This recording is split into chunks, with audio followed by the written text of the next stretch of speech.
How's it going? Welcome back to the channel. New video. Oh dear, what a week. Oh, so I'm having a rant today because it's winding me up. I've been doing a few repairs lately, and I don't do repairs very often, and I don't really like doing them. I like to do my own work, and we do our own thing, but it is something I have looked at and I've thought about doing, and it's a few things that have put me off. But I started last couple of weeks. I've started doing the odd little repair, the odd little service, and nothing major, just simple stuff, just to give me something to do as well while I'm coming into the winter, because it's all quietening down now. It's a lot quieter than it should be as well, considering the time of year, but it is what it is, I suppose. So anyway, I'm having a whinge about people who commission work when they don't have the available funds to pay for the work. I don't know if anybody else gets it. Well, I know other people get it, because I spoke to a couple of people who do repairs, and they said it happens all the time. Like, how do these people get on in life? How do they think that they can have something done without having the money to pay for it? So, a few weeks ago, I went and picked up a John Deere, didn't I, from a company who he was selling it, but it'd gone in for repairs and everything else. They'd had that machine there 3 weeks.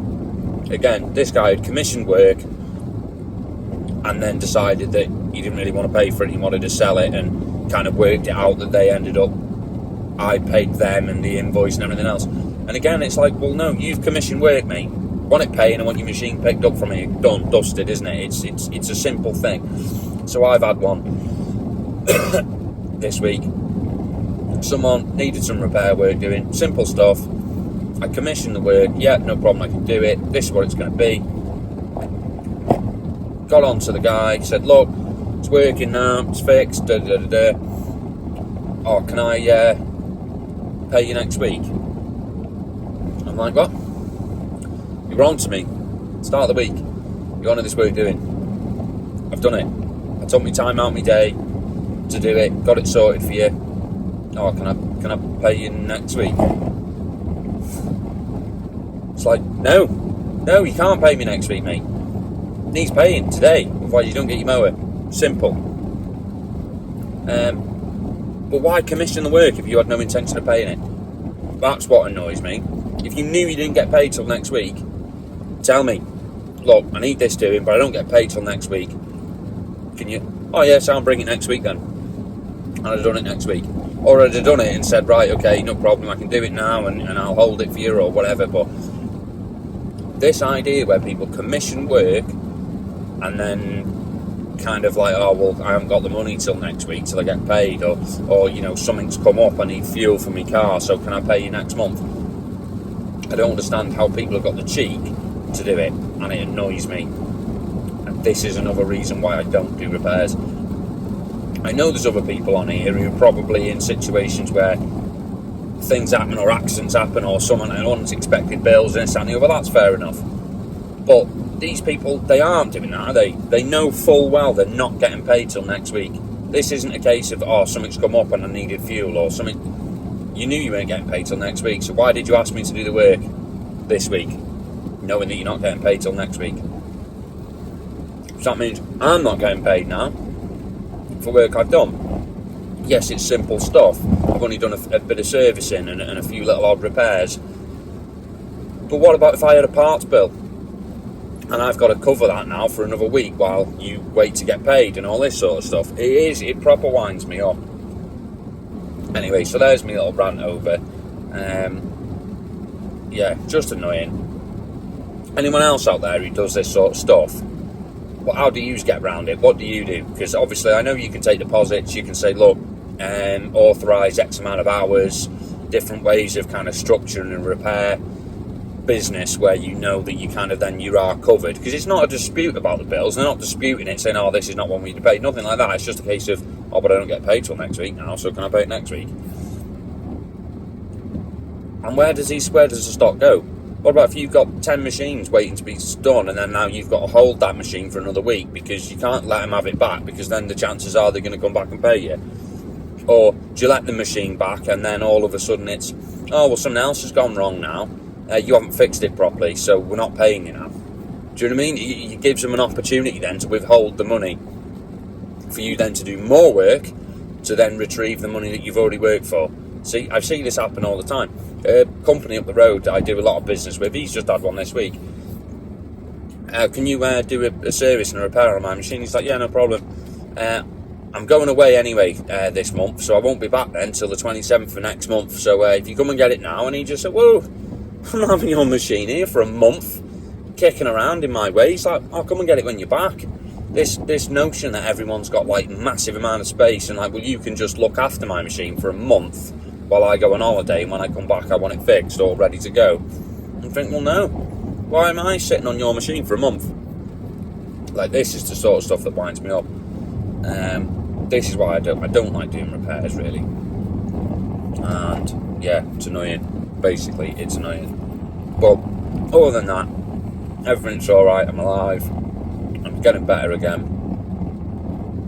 I'm still on my fisherman's friends because I still don't feel too well. And we've just had a slow and gentle week, really. Nothing's really happening at the moment. I don't think I've sold anything. Phones stopped ringing. Struggling to find good stock as well, like good winter stock. Everything seems to be going for massive money. I've been looking at auctions because I don't really buy from auctions either. I've been looking at some of the stuff in these auctions, and mate, they go for mega money. Like some of the stuff, I was saying this to my brother the other day. I was saying, I'm doing this wrong. I could buy my stuff and stick it in them auctions. The money that some of this stuff is making in these auctions, you're just like, man, I can't even sell them for that retail. Or, you struggle to anyway. You haven't got your phone's not ringing off the hook at them sort of prices. Some of the stuff ridiculous. I watched something go through this morning. Digger it had a guide price 4 to 8 and it went for 12.5. I was like, and that's plus fees, plus VAT. So that probably would have been nearer 15 grand. And you think, you had a guide price of 5 to 8. Who's paying 15 grand? Mad. I really don't understand. And Mo went through the other week, I had my eye on. I thought, I'll have a punt on that. It was a nice John Deere X950R tidy machine, 2021, been in a river. And I thought, oh, here we go, been in a river. So it's going to be rough, don't you? And I thought I'd take a punt on that if it went cheap. Had a guide price of 1 to 2. 1 to 2 it had a guide price on, and I thought that's fair for what it is. It's a 10-15 grand machine in its working condition of that sort of age, so there was a good margin on that. Anyway, I happen to know one of the dealers who I seen their sticker on the side, so I gave him a ring.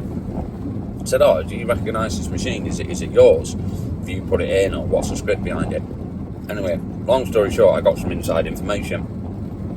He basically come back and said, oh yeah, I know whose that is. We sold that a couple of years ago, whatever it was. It went in a river. We had it here for repairs, a quotation for the insurance company. It had gone through on insurance. That's why I ended up in this auction. He said we had it running. So they've drained all the fluids and everything like that, haven't they? And fuel system and whatnot. And they've had it running like due. Granted, it still needed a bit of work, you know what I mean? But he's like, well, we priced that really. It's an insurance. So we've had to quote new engine and all this sort of stuff purely because, well, it's a new machine. You can't just drain the oil and put fresh in, can you? Because technically then it's a machine that's still been in a river. He's insurance and he wants brand new machine, like for like. So he said it ended up just going into the insurance. But we have had it running. So I knew there was nothing major wrong with it. So I thought, I'll have a bid on that. Bit of inside information there.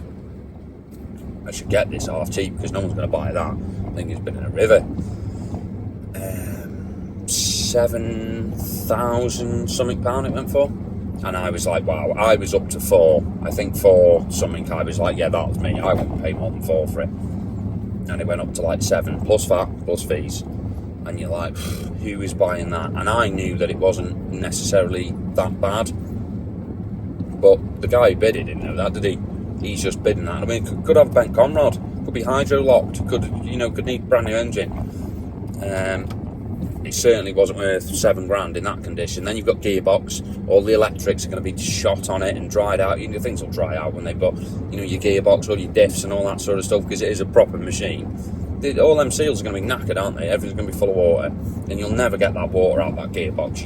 You'd have to flush it 4 or 5 times, just keep running it through, and you'd eventually get a little bit out, but you can end up still with something that's really bad. And yeah, went for like 7 or 8 grand. I was like, I couldn't believe it. So that's we let them whinge over, really. I'll leave it there. I'll catch you on the next one. Hopefully, with the weather being, the way it is, we might get some half decent videos out now coming through the winter when it quietens down. So we will be concentrating on that. Don't forget to like and subscribe, give me a follow, and also, as I mentioned, I've got my little Facebook page as well going, Mulholland Small Plant Sales. We've got a few followers on there. If you're on it and you don't follow me on there, go to my page on there and give me a follow, give me a like. That would be much appreciated. And I'm going to start putting a few little videos out on there, only little things, but because of the YouTube, it takes a long time to edit and different things, so I'm not getting them out as much as we'd like to. But yeah, I might start doing just a few little videos on there. So if you're on the YouTube and you're not on the Facebook thing, drop me a comment and follow me on there. Much appreciated. And don't forget to like and subscribe, all that waffle, and I'll catch you on the next one.